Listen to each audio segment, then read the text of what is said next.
Good evening and very warm welcome to news edge with Fariha Idrees. इस वक्त का सबसे बड़ा सवाल यही है कि क्या भारत पाकिस्तान पे अटैक करेगा या नहीं करेगा। कुछ फ्रंट्स पर तो ऑलरेडी भारत अटैक कर चुका है। आबी जारहियत के ज़रिए पाकिस्तान पर भारत जंग मुसल्लत करने का आगाज़ कर चुका है। भारत आबी जारहियत उस वक्त कर रहा है जब सलामती काउंसिल के बंद कमरा इजलास में रुकन ममालिक ने भारत की जानिब से सिंध-तास मुआहदे की मुअत्तली पर तहफ़्फ़ुज़ात का इजहार कर दिया है। इस इजलास के बाद भारत पर मुआहदे पर अमल दरामद के लिए आलमी दबाव बढ़ने की तवक्को है। भारत ने बगलाहार डैम के बाद सलाल डैम के जरिए आबी दहशतगर्दी तेज़ कर दी है। ये डैम बिजली पैदा करने के मकासद के लिए बनाए गए थे, लेकिन भारत अब इनको आबी जारहियत के लिए इस्तेमाल कर रहा है। बगहार डैम की तरह सलाल डैम भी दरियाए चनाब पर ही बना हुआ है। बगहार दरिया के ऊपरी हिस्से पर वाक़या है, जबकि सलाल डैम दरिया के ज़ेरी हिस्से पर बना हुआ है। दोनों डैम्स के दरमियान तकरीबन 46 किलोमीटर का फासला है।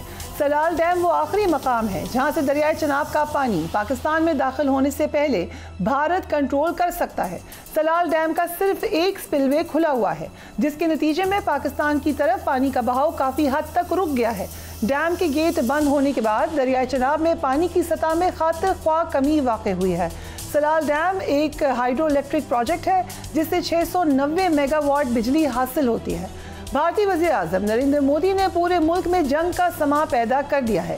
कल भारतीय अवाम को जंग के खतरे के लिए तैयार करने की गर्ज से पूरे मुल्क में जंगी मशकें हो रही हैं। भारत में होने वाली इन जंगी मशकों में अवाम को फ़िज़ाई हमले के खतरे के पेश नज़र हिफाजती इक़दाम की रिहर्सल करवाई जाएगी। पाकिस्तान भी भारत की इस जंगी जुनून का मुकाबला करने के लिए तैयार है। वज़ीर दिफ़ा ख्वाजा आसिफ ने वाज़ेह कर दिया है कि अगर पाकिस्तान की सालमियत पर बात आई तो हम नहीं की नौबत नहीं देखेंगे और फिर कोई भी नहीं बचेगा। Let's watch it. शुक्र है कि आखिरकार भारत के अंदर भी नरेंद्र मोदी के जंगी जुनून पर सवाल उठाए जा रहे हैं। कश्मीर के साबिक गवर्नर सत्यपाल मलिक ने सवाल उठाया है कि नरेंद्र मोदी पहलगाम वाक़े के बाद बिहार क्यों गए थे। Let's watch it. जबकि कांग्रेस के रहनुमा अजय रॉय ने राफेल तैयारों का खुलकर मजाक उड़ाया है। अजय रॉय ने कहा है कि मुल्क में दहशतगर्दी के वाक़यात में इजाफा हुआ है और लोग मुतासर हो रहे हैं, मगर हुकूमत की जानिब से खरीदे गए नए तैयारों पर अब तक मिर्चें और लीमू ही लटकते हुए नजर आ रहे हैं। उन्हें भी देखिए। तो हम आपको बीजेपी का जो मैसेज है एक्स अकाउंट पर वो भी दिखा देते हैं। Appeal to all citizens, BJP कार्यकर्तास and leaders students to come forward and volunteer. और मिनिस्ट्री ऑफ होम अफेयर्स की तरफ से उन्होंने कहा है कि कह दिया गया है कि मॉक ड्रिल्स शुरू कर दें 7 मई से, और उसकी इफेक्टिवनेस को भी सिविल डिफेंस के ज़रिए मैकेनिज़्म बनाएं और उसको कामयाब करने की कोशिश करें। सो एक पूरा आपको ना सिर्फ तैयारी नज़र आ रही है, यादा नज़र आ रहा है, बल्कि अब तो उसको फ्लैश भी किया जा रहा है। हमारे साथ ब्रिगेडियर हारिस मौजूद हैं, उनसे भी बात करेंगे, and air commodore Khalid Chishti. Thank you so much to both of you gentleman. I start with you Chishti sahab. 2019 में जो कुछ हुआ उसके बाद हमने वाज़े तौर पे देखा कि भारत इम्प्रेस भी हुआ पीएएफ से। भारत ने फिर एक तैयारी भी शुरू की। इस दफ़ा भी लगता है कि उनको पीएएफ से ही ख़तरा है, लेकिन यकीनन उन्होंने इस पे अपना होमवर्क किया हुआ है। हम क्या एक्सपेक्ट कर सकते हैं भारत से? बहुत शुक्रिया फरिया आपका और आपके चैनल का कि मुझे आपने इनवाइट किया। देखिए, बिल्कुल आपने ठीक कहा कि सबक सिखाया गया और उन्होंने सीख लिया, और उन्होंने रिग्रेट भी किया कि राफेल होते, अगर उस वक्त उनके वजीर आज़म ने कहा था कि होते तो ये ना होता। अब राफेल आ गए हैं, अल्हम्दुलिल्लाह। अभी तक तो कुछ नहीं हुआ, आइंदा देख।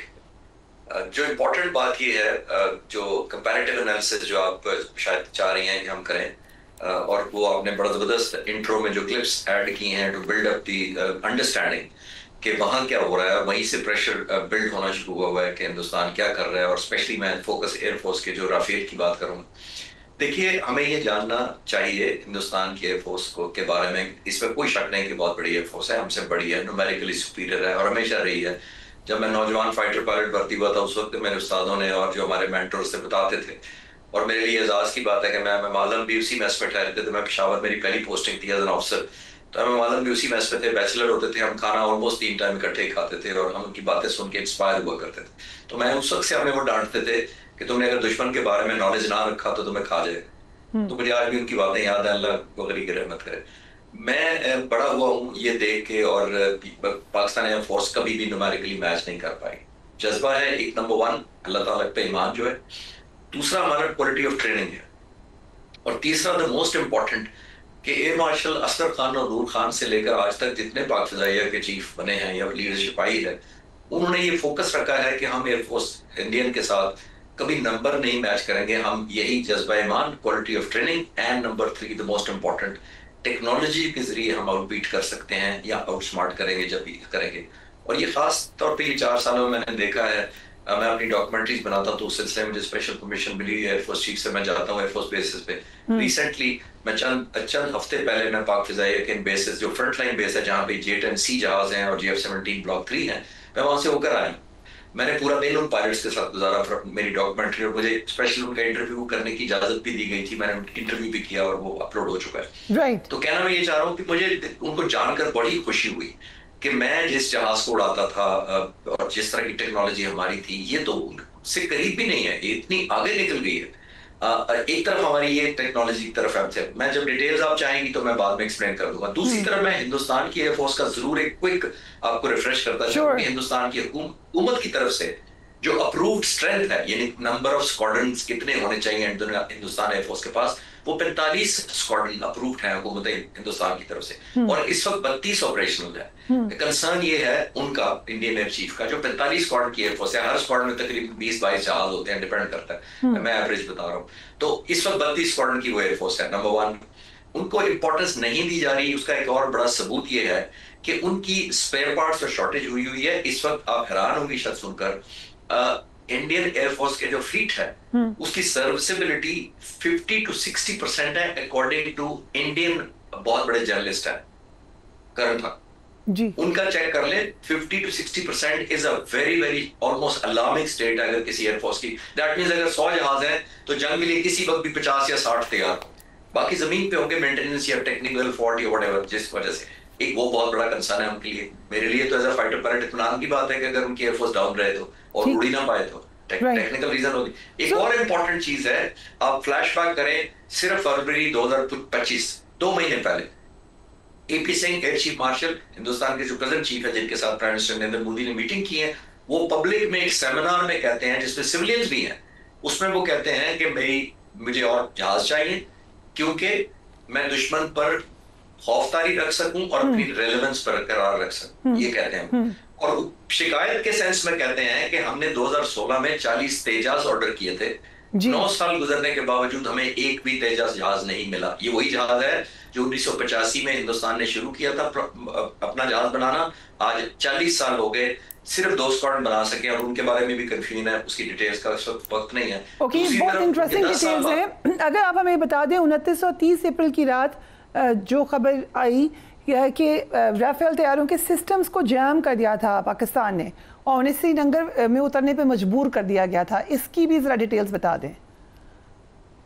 ये बड़ी इंटरेस्टिंग डिटेल है और मीडिया पर जो लफ्ज हो रहा है जैम, उसको मैं थोड़ी सी एक्सप्लेन करने की कोशिश करता हूँ कि जैम क्या होता है। ये राफेल तैयारी नो डाउट बहुत पोटेंट है, मैं उनकी रिस्पेक्ट करता हूँ एज एन एयरक्राफ्ट, लेकिन ज्यादा प्लानर और जो उड़ाने वाले हैं उन पे भी डिपेंड होता है मशीन को उड़ाना कैसे है, उस पर मैं कमेंट नहीं करना चाहता। जब राफेल तैयारी उस दिन नहीं थे, सिर्फ ये पूरा पैकेज था। पैकेज का मतलब ये होता है, जैसे हमें अभिनंदन का जब हमने सामना किया था तो हमारे चंद F-16 या JF-17 नहीं थे, ये पूरा पैकेज था जिसके अंदर एयर टू एयर रिफ्यूलर भी पॉसिबली अगर जरूरत पड़े हो सकता है, जैमर्स होते हैं, एयरबोर्न अर्ली वार्निंग रेडार्स होते हैं, स्वीप जहाज होते हैं, एस्कॉर्ट्स होते हैं, यानी कि पूरा पैकेज होता है। एक तो वो था। 4 जहाज आगे ऑब्वियसली स्ट्राइक जहाज 4 थे जिनके ऊपर स्पाइस मिसाइल लगे हुए थे, बॉम्ब लगे हुए थे, सरफेस टू एयर जो बड़े लीथल वेपन है, ऑलमोस्ट सुपरसोनिक स्पीड का, मतलब आवाज की रफ्तार पे उड़ रहे थे बड़े हाई ऑल्टीट्यूड में।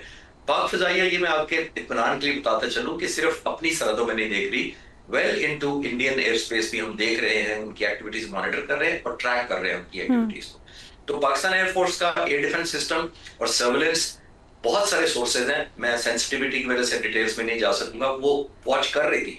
जो ही उन्होंने पिक किया तो 3 डायमेंशनल हमारा डिफेंस मौजूद है अगर किसी तरह की स्ट्राइक अगर खुदा ना खास्ता आती है। एक सरफेस टू एयर है, और सरफेस टू एयर हमारे पास कन्वेंशनल वेपन्स तो बहुत अरसे के हैं, और एक रिलेटिवली अनकन्वेंशनल, मैं इस तरह कहूंगा कि हमने HQ-9B एक सरफेस टू एयर मिसाइल लिया जो पहले इस एरिया में हमारे पास नहीं था। इंडिया की S-400 मिसाइल्स के मुकाबले में और ब्राह्मोस के मुकाबले में उनको थोड़ा एज था हमारे ऊपर। हमने अभी वो लिया है 8 महीने पहले पाक फिजाइया ने। HQ-9B का मतलब है B stands for the latest version, ठीक, वो ले लिया है, जिसकी ना सिर्फ रेंज बहुत पावरफुल है, उसकी मैन्यूवरेबिलिटी बहुत पावरफुल है, वो टारगेट को छोड़ता नहीं है, उसकी सेल्फ नेविगेशन बहुत स्ट्रांग है, और सबसे इंपॉर्टेंट है वो स्टेल्थ है, यानी कि उसके स्टेल्थ फीचर्स भी हैं जो दुश्मन को नजर नहीं आती। ये हमने ग्राउंड से हमने एक डायमेंशन उनको पकड़ने के लिए ये लिया है, और अगर फर्दर होता तो वो फायर किया जाता। नंबर 2, ये ध्यान में रखिएगा, हवा में अल्हम्दुलिल्लाह सारा फ्लीट मौजूद है। 43 साल से हम F-16 उड़ा रहे हैं, जिसमें सीजन पायलट्स और जहाज हैं। 55 साल से मिराज उड़ा रहे हैं, उनकी तो बात अगर नहीं भी करते हैं, दोनों जहाज के अगर पुराने, मैं बहुत रिस्पेक्ट करता हूँ दोनों जहाजों की, मैंने खुद मिराज पे 1000 घंटा फ्लाई किया हुआ। कमिंग टू JF-17 थंडर, जो सब लोग ज्यादा इंटरेस्टेड होते हैं, और J-10C, देखिए दोनों स्टेट ऑफ द आर्ट जहाज है, इसका ऑलमोस्ट 4.5 जनरेशन J-10C। अगर इजाजत दें, एक दो क्वेश्चंस जो कि लोग जानना चाहेंगे। F-16 के हवाले से ये खदशात हैं कि ये क्योंकि अमेरिका कंट्रोल करता है और हमारा मुआहदा भी है, तो हम भारत के अंदर इनको इस्तेमाल नहीं कर सकते। इज दैट करेक्ट, या वॉर में ये सिचुएशन फर्क होगी? ये कुछ एरियाज की या कुछ कॉरिडोर्स की या कुछ मुल्कों की एयरफोर्स की ख्वाहिश हो सकती है, ये हकीकत बिल्कुल नहीं है, क्योंकि हमने अभिनंदन के अगेंस्ट ये जहाज उस फॉर्मेशन का हिस्सा था ये F-16, तो इसलिए let it be very clear कि हमें कोई पाबंदी नहीं है, मैं इत्मीनान के लिए बताना चाहता हूँ। राइट, सो जो PL-15 मिसाइल्स की बात की जाती है कि पाकिस्तानी तैयारे अपनी फिजाई हदूद में रहकर भारत पर हमला कर सकते हैं, ये कितना इंपॉर्टेंट है और कहाँ तक हमला कर सकते हैं? देखिए, ये जो हमला होता है, ये पहले राफेल के एडवांटेज हिंदुस्तान की तरफ चला गया था जब उन्होंने 1920 में राफेल खरीदे थे, और आपको याद होगा इंडियन प्राइम मिनिस्टर ने कहा था कि अगर हमारे पास राफेल होते तो ये ना भी लंदन वाला ना होता। उन्होंने ऑलमोस्ट उनका प्रोसेस शुरू था, वो डिलीवरी आ गई, और हिंदुस्तान को एज ये हो गया मोमेंटरली हमारे ऊपर, वो ये हुआ था कि ये जहाज एक मेटियोर मिसाइल कैरी करता है जिसकी रेंज 150 किलोमीटर है, एयर टू एयर, यानी कि हवा से ये दूसरे जहाज को अपने रडार पर देखकर, जाहिर है पायलट अपनी आंख से इतनी दूर नहीं देख सकता, तो अपने रडार पर देखकर 150 किलोमीटर तक निशाना ले सकता है। अब हम आउटनंबर्ड हो गए थे इस फिगर की वजह से, लेकिन प्रेसिडेंट की आदत को ही क्रेडिट जाता है कि उन्होंने रिकॉर्ड मुद्दत में मार्च 2022 में J-10C का पूरा स्क्वाड्रन एस्टेब्लिश किया।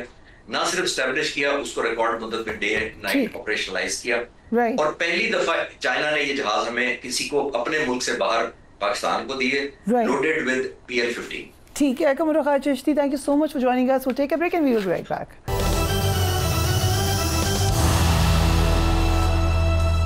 And welcome back. Pak Bharat कशीदगी हर गुजरते दिन के साथ बढ़ रही है। वज़ीर आज़म शहबाज शरीफ और मुसल्लह अफवाज की सरबराहान ने आज ISI हेडक्वार्टर का दौरा किया। सियासी और अस्करी क़यादत को सिक्योरिटी सूरत हाल और पाक फौज की तैयारियों पर ब्रीफिंग दी गई।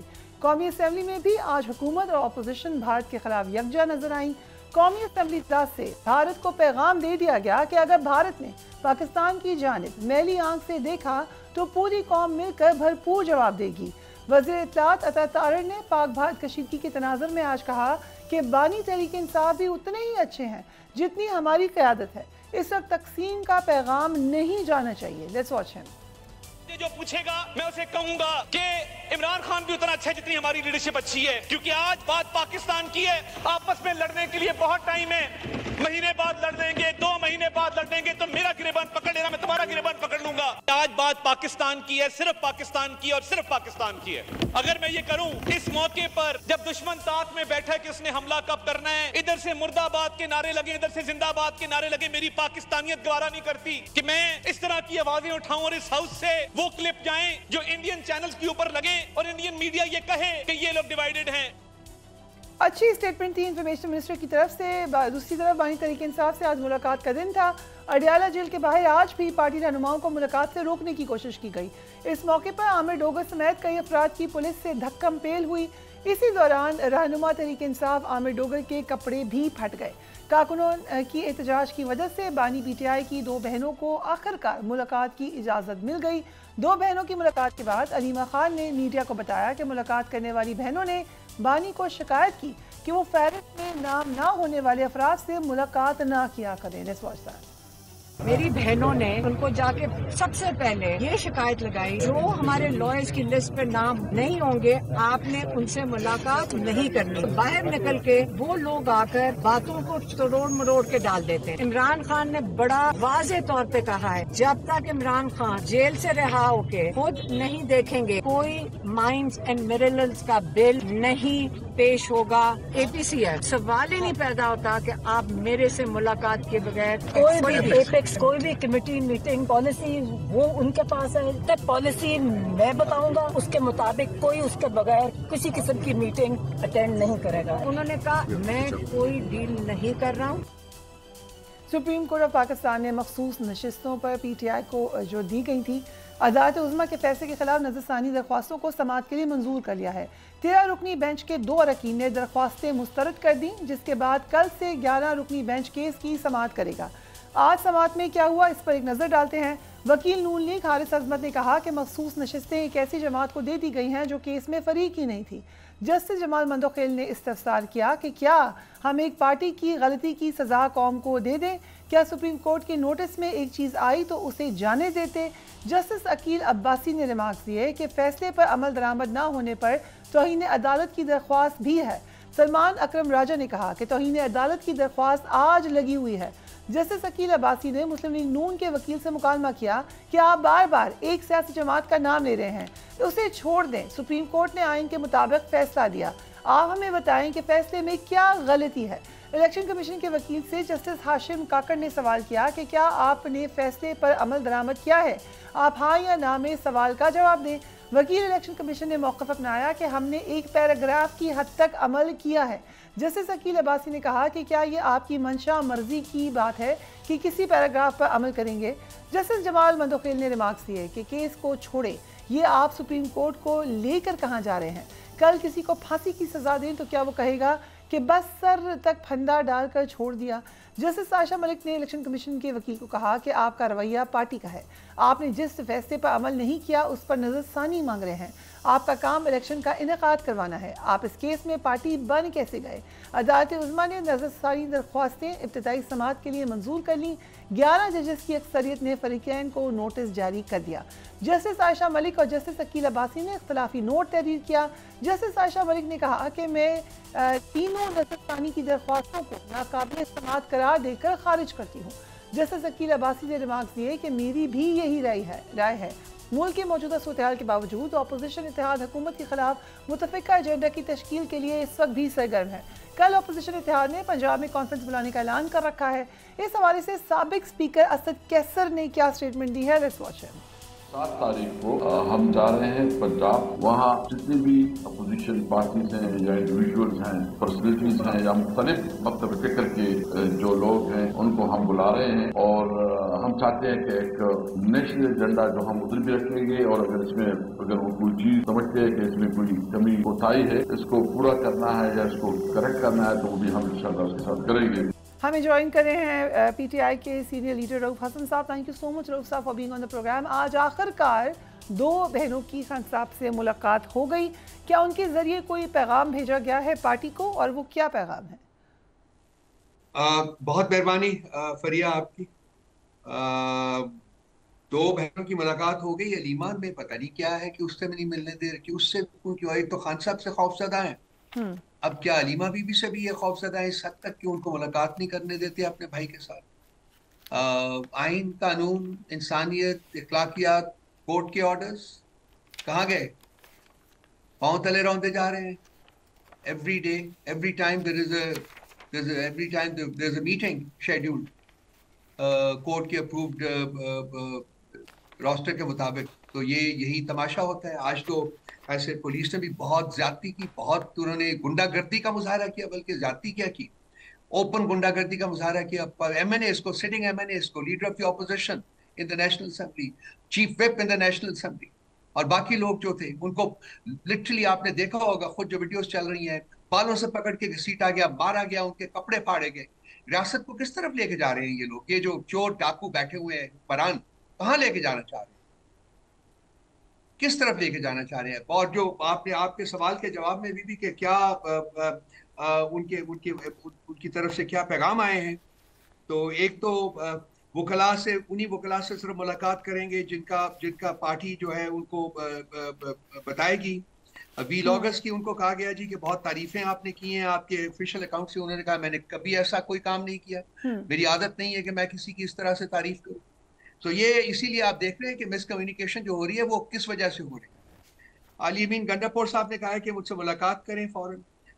जुनेद अकबर साहब से उन्होंने कहा है कि जी KP से तहरीक का आगाज करें। माइंस एंड मिनरल्स बिल के बारे में उन्होंने फरमाया कि जब तक मुझे उसकी मुकम्मल तफसीलात नहीं दी जाएंगी और मेरी अप्रूवल नहीं होगी, ये बिल केपी असेंबली में पेश नहीं होगा किसी सूरत में। और उन्होंने रीइटरेट किया, कोई डील ना की है, ना करूंगा, कम वॉट में, किसी सूरत में कोई डील नहीं करूंगा। मैं असूल की सियासत करता हूं, असूल पर कायम हूं और असूल पर कायम रहूंगा। अदालत से सुरगू होकर बाहर आऊंगा और कोई डील करके बाहर नहीं। ये पैगामात है आज के लिए। रऊफ हसन साहब, ये जो आप बातें बता रहे हैं कि मैंने किसी की तारीफ नहीं की, ट्विटर अकाउंट कोई और हैंडल कर रहा है, इसका मतलब है मिस कम्युनिकेशन हो रही है, तो आपके लीडर्स के समेत सीएम केपी के समेत लगता है कि एक किस्म की मिस कम्युनिकेशन जारी है। But we are very honoured to inform you कि इंफॉर्मेशन मिनिस्टर अता तार हमें ज्वाइन कर रहे हैं। Thank you so much Tarar sahab for being on the programme. इस वक्त क्या सिचुएशन है पाक भारत की? आपने एक प्रेस कॉन्फ्रेंस की, आपने कहा कि हमला मुतवक्का है, डेटरेंस हुई उसके बाद, या आपको लगता है कि अभी भी किसी भी वक्त हमला हो सकता है? बहुत शुक्रिया जी। देखिए, बिल्कुल डेटरेंस जरूर हुई और हमने उस डेंजर को अवॉइड जरूर किया, मगर जो दुश्मन है वो मकार भी है, बदनीयत भी है और इस ताक में रहता है कि किसी भी तरीके से पाकिस्तान पर हमलावर हो। ये जो सारा फॉल्स फ्लैग ऑपरेशन पहलगाम का किया गया, जिसकी एफआईआर 10 मिनट के अंदर रजिस्टर हो जाती है और पुलिस 1.5 घंटा बाद पहुंचती है, पाकिस्तान कहता है कि तहकीकात कराओ तो इनके पास एविडेंस नहीं है, और स्टेट स्पॉन्सर्ड टेररिज्म इंडिया का कुलभूषण उसकी जीती जागती मिसाल है। कनाडा में, यूएस में, ऑस्ट्रेलिया में सिखों के असैसिनेशन हैं। पाकिस्तान ने जानों के नजराने पेश किए हैं वॉर अगेंस्ट टेरर में। तो ये सारी गेम मोदी गुजरात की तरफ से इसलिए की गई ताकि वो कोई पाकिस्तान के खिलाफ हमले का जवाब पैदा करें। हमारी वेस्टर्न रीजन में जो दहशतगर्दों के खिलाफ कामयाबियां उनको हजम नहीं हो रही थी, वो वहां से फौज की अटेंशन डाइवर्ट करना चाहते हैं। उड़ान पाकिस्तान के तहत जो 1 साल में मिसाली इकोनॉमिक रिकवरी हुई, वो उनको हजम नहीं हो रही थी। तो उन्होंने जवाब पैदा करने की कोशिश की कि पाकिस्तान को हम लिंक कर देंगे इस वाक़े से और पूरी दुनिया जो है वो हमारी सपोर्ट को आ जाएगी, हम विक्टिम प्ले करेंगे और पाकिस्तान को दीवार से लगाएंगे। खुदा ना खास्ता, हमने अपने पत्ते ठीक खेले, हम टेररिज्म की फ्रंट लाइन स्टेट है, दुनिया को बावर कराया। भारत स्पॉन्सर करता है टेररिज्म को, दुनिया को बावर कराया। और उसके साथ साथ डिप्लोमेटिकली और नैरेटिव फ्रंट पे हमने इनका झूठ एक्सपोज किया, हर लम्हा किया और हम अलर्ट रहे, जिसकी वजह से इनको हमले का अभी तक जवाब नहीं मिल सका।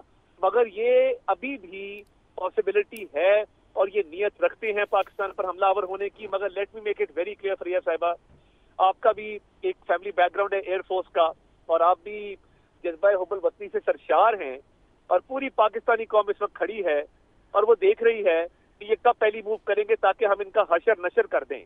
देखिए, पाकिस्तान ने कभी पहल नहीं की, मगर अगर ये पाकिस्तान की तरफ आए तो इस दफा इनका वो हशर होगा कि इनकी 7 नस्लें इंशाल्लाह ताला याद रखेंगी।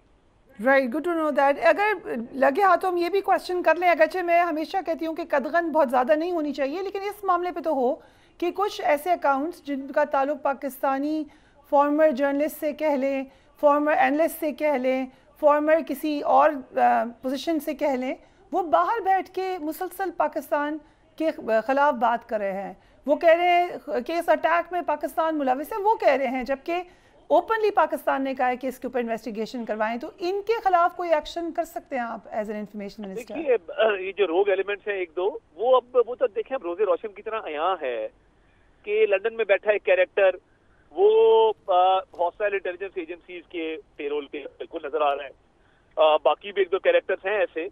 तो देखिए, उनके खिलाफ बिल्कुल जो भी एक्शन हो रहा है पहले से इनिशिएटेड है, वो करेंगे भी, मजीद भी होगा।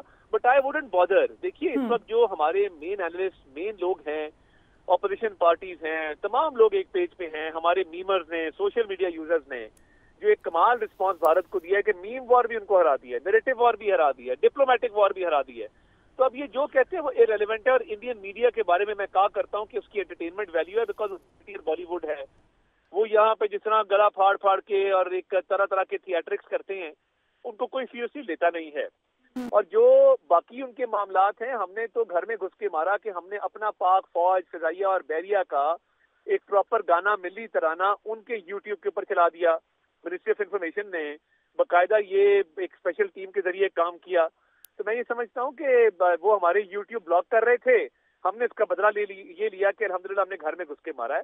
तो ये भारत की तमाम तदाबीरें क्योंकि नीति पे मबनी है वो नाकाम हो रही है अल्हम्दुलिल्लाह। आपने एक और बड़ा इंटरेस्टिंग काम किया, मुल्की और गैर मुल्की मीडिया को LOC पर लेकर चले गए, और क्योंकि ये वो इलाका है जहाँ भारत का ये गलत मौक़िफ़ था कि यहाँ दहशतगर्दों के ठिकाने हैं, तो आपने उसको एक्सपोज किया। जी, और ये क्या रिएक्शन था इंटरनेशनल मीडिया का?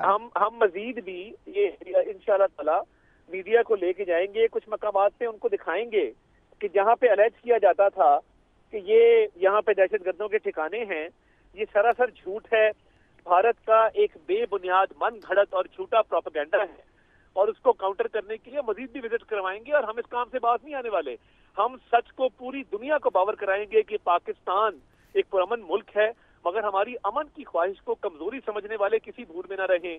तो इसलिए मैं ये समझता हूँ कि हम हर रोज अल्हम्दुलिल्लाह मिनिस्ट्री ऑफ इंफॉर्मेशन हो, ISPR हो, दीगर इदारे हो, वो भारत के प्रोपेगेंडा को, उसके झूठ को बेनकाब कर रहे हैं और उसको बैकफुट पे लेके गए हैं। और अल्हम्दुलिल्लाह भारत अब बंद गली में दाखिल हो चुका है जहां पे उसके पास किसी भी चीज का कोई जवाब नहीं है, and they are running out of option. तो इस फ्रस्ट्रेशन में हो सकता है वो कोई मिस एडवेंचर करें, और मिस एडवेंचर अगर होगा तो वो फिर फैसला कौन हम जवाब देंगे और ये पछताएंगे कि इन्होंने किस कौम को ललकारा है।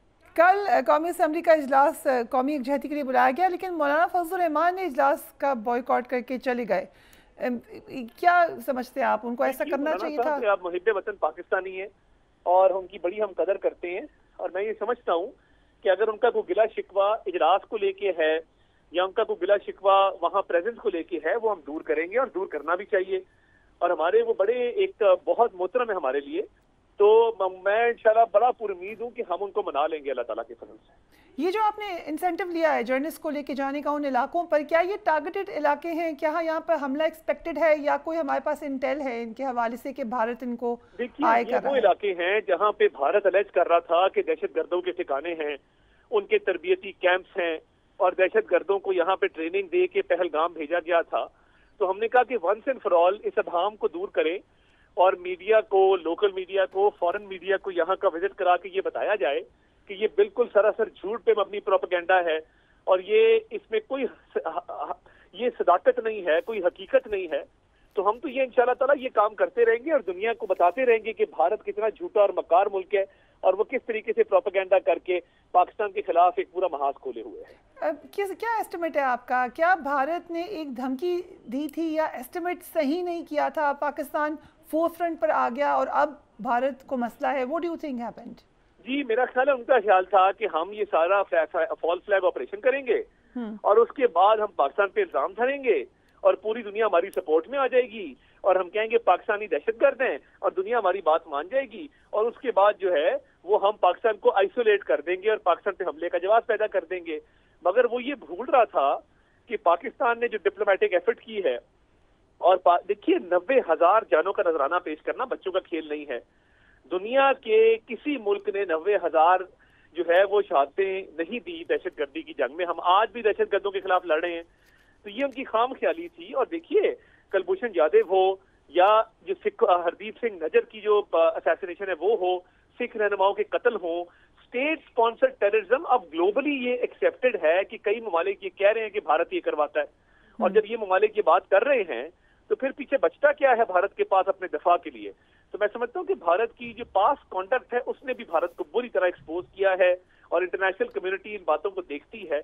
और मैं समझता हूँ प्राइम मिनिस्टर का मास्टर स्ट्रोक था जब उन्होंने कहा कि इसकी तहकीकात करवा ले, उस पर भारत को बिल्कुल समझ ही नहीं आई कि हम करें क्या। वो बंद गली में चले गए और उसके बाद उनका कोई रिस्पॉन्स नहीं है, एंड दे आर क्लूलेस कि हम क्या करें। और मोदी सरकार के खिलाफ उनके अपने लोग उठ खड़े हुए हैं, सवालात कर रहे हैं, और उनको बिल्कुल उन्होंने कॉर्नर कर दिया इस वक्त। राइट। सर, भारत पाकिस्तान में दहशतगर्दी में मुलविस रहा है, जैसे अभी आपने फरमाया कि KP और बलूचिस्तान में भी उनकी प्रॉक्सीज मौजूद हैं। हमने जाफर एक्सप्रेस हमला भी देखा। क्या इस किस्म का कोई और प्लान कर सकता है भारत? के ऊपर जाफर एक्सप्रेस हमले के बाद BLA के टेररिस्ट वहां पे बकायदा भारतीय चैनल्स पे आए, उन्होंने इंटरव्यूज दिए। ना सिर्फ ये, इंटरव्यूज के साथ साथ जो पहली फुटेज थी कि जहां पे पटड़ी को धमाके से उड़ाया गया, वो फुटेज भी अगर आप देखें तो भारतीय चैनल को सबसे पहले दहशतगर्दों के तवस्सुत से मिली। So basically क्या ऐसा कोई और अटैक हो सकता है? क्या ये प्लान कर सकता है भारत? के थ्रू ऑपरेट करते हैं, मगर अब ये वक्त आ गया है कि ये बुरी तरह एक्सपोज होंगे, और ये अगर प्रॉक्सीज के थ्रू भी उन्होंने करने की कोशिश की कुछ, तो पाकिस्तान उसका जवाब देने का हक रखता है। राइट, मियां नवाज शरीफ की कोई स्टेटमेंट नहीं आई, इस पे काफी क्वेश्चंस हुए। उसकी आपने बड़ी हरियाणा दी, प्राइम मिनिस्टर ने दी, बट भी आई, प्लस उनकी पार्टी की गवर्नमेंट है फेडरेशन में भी, पंजाब में भी, और भरपूर इस पे हम जवाब दे रहे हैं। जब हम बात करते हैं उनके रेप के तौर पे बात करते हैं, और उनकी भी इस पे स्टेटमेंट आई है ऑब्वियसली। तो मैं समझता हूँ कि ये एक बिला वजह का एक लोगों ने एक परसेप्शन क्रिएट किया है कि जी उनकी कोई स्टेटमेंट नहीं आई। वो एक मुहब्बे वतन पाकिस्तानी है, वो एक बड़ी जमात के सरबराह हैं, उनकी जमात भरपूर तरीके से रिस्पॉन्ड कर रही है। तो ये मैं समझता हूँ कि ये शायद दास्तुर ठीक नहीं है उनके बारे में। तो पाकिस्तान तैयार है, आपने भी बताया, मुसलसल ब्रीफिंग्स भी दे रहे हैं। कोई ऐसी एक्सपेक्टेड एरियाज हैं जहां हम समझते हैं कि भारत वहां पर अटैक करे, अगर करता है तो? देखिए, हमारी ये ऑपरेशनल डिटेल्स है, हमारी तैयारी है, एयर पेट्रोलिंग भी, हमारी ग्राउंड फोर्सेस भी मुल्क के दिफा के लिए तैयार हैं। तो ये जहां से भी कोशिश करेंगे, मैं रेस्ट अश्योर्ड इनको मुंह की खानी पड़ेगी, और ऐसा जवाब होगा कि ये दोबारा जुर्रत नहीं करेंगे पाकिस्तान की तरफ मैली आंख से देखने की। जो अभी आपने जिक्र किया कि भारतीय चैनल्स के ऊपर पाकिस्तानी तराने लगे और वो बहुत ज़्यादा हुआ हुई भारत में, ये किस तरीके से इसको एक्चुअली बेसिकली टेक्नोलॉजी के थ्रू एड्स जो होते हैं, उन एड्स की प्लेसमेंट करवाई गई जियो टैगिंग के जरिए। तो वो अब हम उसको जारी रखे हुए हैं, और मजीद भी इंशाल्लाह ताला करेंगे, ताकि इनको सबक मिले कि ये कैसे इन्होंने हमारे यूट्यूब चैनल बंद किए। तुम बंद करोगे, हम अपना कंटेंट तुम्हारे मुल्क में चलाएंगे। राइट, इन्फॉर्मेशन मिनिस्टर में ज्वाइन कहते हैं। Thank you so much Tarar sahab for being on the programme. Will take a break, और उसके बाद रऊफ हसन साहब से मजीद क्वेश्चंस करेंगे राइट आफ्टर ब्रेक।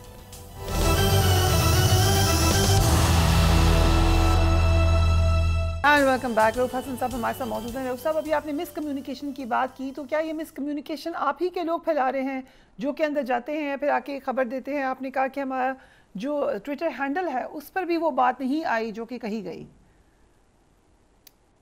देखिए, ये नहीं है बात।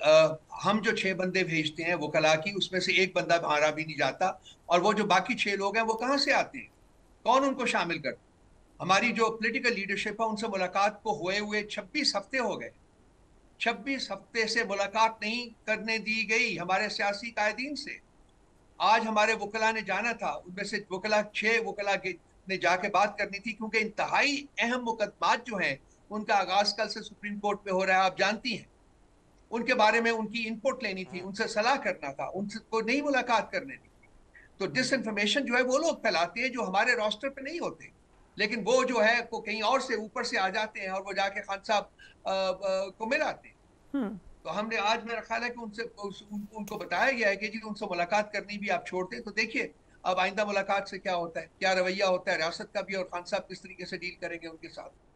इंटरेस्टिंगली सलमान अकरम राजा साहब ने बहुत ही अहम बात की। वो कह रहे हैं कि 15 से 1200 लोगों के निकलने से इनकलाब नहीं आता, ये लाखों की बात कर रहे हैं।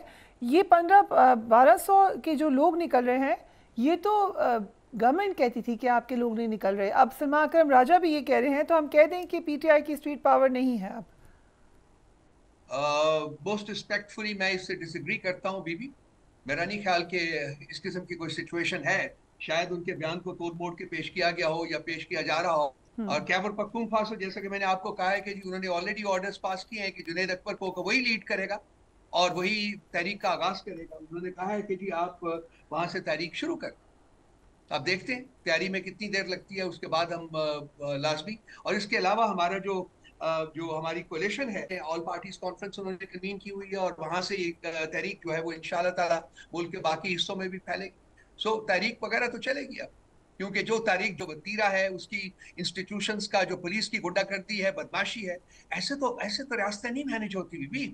ऐसे तो आप किस तरीके से आप ऑपोजिशन को चुप करवाने की कोशिश कर रहे हैं, उस ऑपोजिशन को जो 2/3 मेजॉरिटी के साथ जीती हुई है ये इलेक्शन, जिसका लीडर जो वो पाकिस्तान का मकबूल तरीन लीडर है कायद आजम साहब के बाद, उसको आप इस तरीके से इस रियासती ओछे बदमाशाना हथकंडों के साथ आप उनको चुप कराने की कोशिश कर रहे हैं, रादर दैन के जी इस डिफिकल्ट टाइम में, जबकि हिंदुस्तान जो है पाकिस्तान पर हमला करने के बहाने ढूंढ रहा है, साजिशें कर रहा है, आप मुल्क में और डिवाइड पैदा कर रहे हैं और डिविजन्स पैदा कर रहे हैं। यही मेरा क्वेश्चन है कि ये ऐसा नाजुक टाइम है, भारत की जहारियत नजर आ रही है इस वक्त, तो ऑपोजिशन को अपनी कॉल थोड़ा मौखर कर देनी चाहिए। सब कॉल्स तो आप दे चुके हैं, फाइनल कॉल तक तो आपने दे दी है, तो आप कुछ ऐसे इंतजार कर लें। फाइनल कॉल कभी नहीं होती है पॉलिटिक्स में, सियासत में फाइनल कॉल कोई नहीं होती है फरिया बीबी। दूसरी बात रही कि जी हमें मजबूर क्यों किया जा रहा है कि हम अपनी पुरअमन तहरीक का आगाज इस वक्त करें, क्यों मजबूर किया जा रहा है? आज अगर खान साहब से मुलाकात हो जाती, अलीमा बीबी की भी, कासिम की, अगर आज खान साहब से मुलाकात हो जाती, उनके वकला की, और जुमेरात, आने वाली जुमेरात और पिछली 27-28 हफ्तों में अगर सियासी कायदीन की मुलाकात हो जाती, तो रियासत के ऊपर क्या इम्पैक्ट होना था? क्या खौफ है, क्या डर है, क्या चीज इनको खाए जा रही है? पता तो चले ना, जरा बोले, बात करें। कहीं ऐसा तो नहीं है, एक थीसिस है कि क्योंकि ये जो लीडरशिप है इस पे इत्मीनान नहीं है लोगों को, इसलिए नहीं निकलते पीटीआई के लोग, वरना स्ट्रीट पावर मौजूद है। अली अमीन गंडापुर साहब जिस वक्त निकले भी थे तो लोग उनको रोकते थे कि आप भाग ना जाएं। सो एक ट्रस्ट डेफिसिट है इस वक्त। Is that true? देखिए, ये बात नहीं है। आप भूल जाती हैं दूसरी साइड ऑफ द स्टोरी। जब लास्ट टाइम लेट्स से 24, 25, 26 या उससे पहले अक्टूबर में या उससे पहले सितंबर में चले जाएं, क्या हाल होता था मुल्क का? मुल्क लॉकडाउन में डाल दिया जाता था। गलियां, मोहल्ले, शाहराएं, सड़कें, पुल बंद, नेट खत्म, हर मतलब चौक, हर आधे किलोमीटर के ऊपर पुलिस की नफरी जो थी वो तैनात होती थी। और जिस तरीके से रियासत की पस्तायत का इस्तेमाल किया जाता, जुल्म और जबर का इस्तेमाल किया जाता था, क्या वो आपके बयानिया में शामिल नहीं होनी चाहिए? वो भी उसकी उसकी उसकी कहानी भी। उसके बावजूद हमारे लोग निकले। टॉकिंग ऑफ लीडरशिप, चले लेट्स से कॉम्पिटेंट हैं भी तो फिर भी बहुत सारे झगड़े हैं आपस में। क्या ये वक्त नहीं है कि अलीमा खान को आप लीड करने दें? पहले बुशरा बीबी ने भी किया, तो अब अलीमा बीबी लीड कर लें आपकी इस कैंपेन को। देखिए, फरीहा खान साहब की एक प्रिंसिपल पॉलिसी है कि मेरी फैमिली का पीटीआई के साथ कोई अमल दखल नहीं होगा, और वो उसके ऊपर कायम है। ये प्रेरोगेटिव जो है ये सिर्फ और सिर्फ खान साहब की जात का है, वो जो फैसला करेंगे। लेकिन वो बारहा इस चीज़ को रीइटरेट कर चुके हुए हैं, इस चीज़ का इयादा कर चुके हुए हैं कि मेरी फैमिली का कोई इस पार्टी के साथ, पॉलिटिक्स के साथ कोई ताल्लुक नहीं होगा, कोई रोल नहीं होगा। ये भी खानदानी पार्टी नहीं बनाना चाहते। वो चाहते तो अब बहुत कुछ हो सकता था, लेकिन उन्होंने ये नहीं किया, बल्कि एक आम जो पार्टी के वर्कर्स थे, एक आम पार्टी के जो लीडर्स थे, उनको जो लीडरशिप रोल जो है वो उनको दिया। ये उनका कॉन्फिडेंस जाहिर होता है अपनी पार्टी के लोगों में। तो यही इसी तरीके से चलेगा मामला। और ये मैं नहीं कह सकता कि किसी लीडर में कॉन्फिडेंस नहीं है अवाम का। हाँ, डिसइंफॉर्मेशन जो है वो बेइंतहा की फैली हुई है। टाउट्स जो है वो खुले छोड़े गए हुए हैं। मीडिया के ऊपर भी उनकी शक्लें रोज शाम को नजर आती हैं, माशाल्लाह खूब मेकअप करके बैठे होते हैं। अपनी अगलीनेस जो है, अंदर जो स्पिरिट की अगलीनेस है, जो अंदर की बदशक्ली है उनकी, उसको छुपाने के लिए वो खूब चैनल से मेकअप करके बैठते हैं, और उनको आधा आधा घंटा, 40-40 मिनट दिए जाते हैं, और वो झूठ पे झूठ बोलते जाते हैं। क्या हाल हो गया है फरिया मीडिया का? क्या हाल हो गया है? क्या क्या क्या हो गया है? क्यों नहीं बात होती पीका ऑर्डिनेंस के खिलाफ? राव साहब, आप तो फ्रीडम ऑफ स्पीच की बात करते थे, इस वक्त आपने इतना बुरा भला कहा है because of difference of opinion. ये तो वही बात हो गई कि दुश्मन की तोपों में कीड़े पड़े, वो वाली नौबत आ गई है। नहीं, मैं बिल्कुल बुरा नहीं कह रहा। मैं तो कह रहा हूँ कि मीडिया को, हम तो आज देखिए जो हमारा जो चार्टर रिलीज हुआ है उसमें हमने बात की है पीका की, कि पीका ऑर्डिनेंस को खत्म होना चाहिए। हम तो आपके हकूक के साथ खड़े हैं, हम तो आपके हकूक के साथ उसमें शामिल रहे। हम आज भी थे, कल भी रहेंगे, जब भी रहेंगे।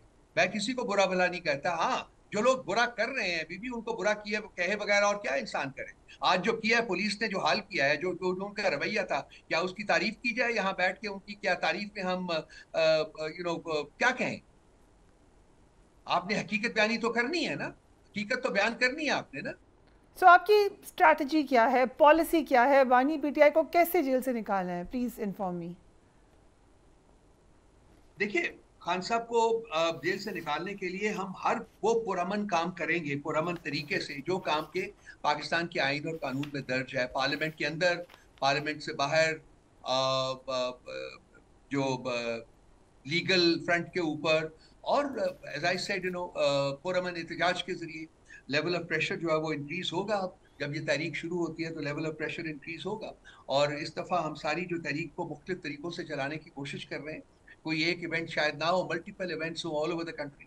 सो उसमें आवाम जो है वो भरपूर शिरकत करेंगे, और हर किस्म के लोग जो है वो इसमें शिरकत करेंगे।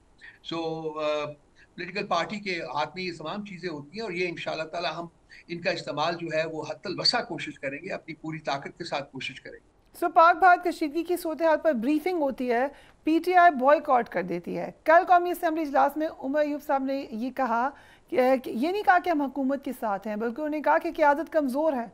यकजहती की कॉन्फ्रेंस है, यकजहती का माहौल है, ये इस किस्म की बात करनी चाहिए क्या?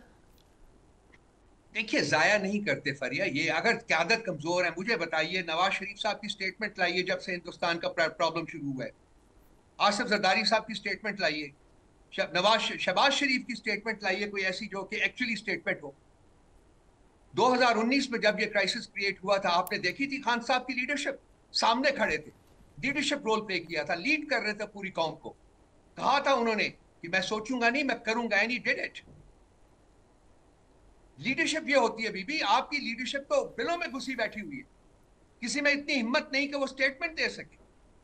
नवाज शरीफ की स्टेटमेंट दिखाइए मुझे, आसिफ जरदारी की स्टेटमेंट दिखाइए आप मुझे, तो क्या कहे उमर अयूब साहब क्या कहें कि हाँ जी बड़ी अच्छी लीडरशिप है, बड़ी काबिल लीडरशिप है, बड़ी बहादुर लीडरशिप। आप लीडरशिप की बात करें, आज ज़्यादातर ने कहा कि इमरान खान भी उतना ही अच्छा है जितना बाकी लीडरशिप है। आपस में लड़ने का वक्त नहीं है। आई थिंक ये बड़े ऑलिव ब्रांच उन्होंने आपको भेजी है। ये बात नहीं है, असूलों पे कॉम्प्रोमाइज नहीं हो सकती। अगर एक चीज नजर आ रही है नेकेड आइज को, तो क्या आप उसका इजहार नहीं करेंगे? करना चाहिए इजहार। इंसान का ज़मीर यही कहेगा कि जी बात बोले, सच बोले। रऊफ हसन साहब, thank you so much for joining us on the programme में हमने मुख्तलिफ पहलुओं के ऊपर नज़र डाली है, लेकिन इस वक्त भी ये लगता है कि अगरचे for the time being deterrence ज़रूर हुई है भारत की पाकिस्तान के ख़िलाफ़, लेकिन ख़तरा टला नहीं है।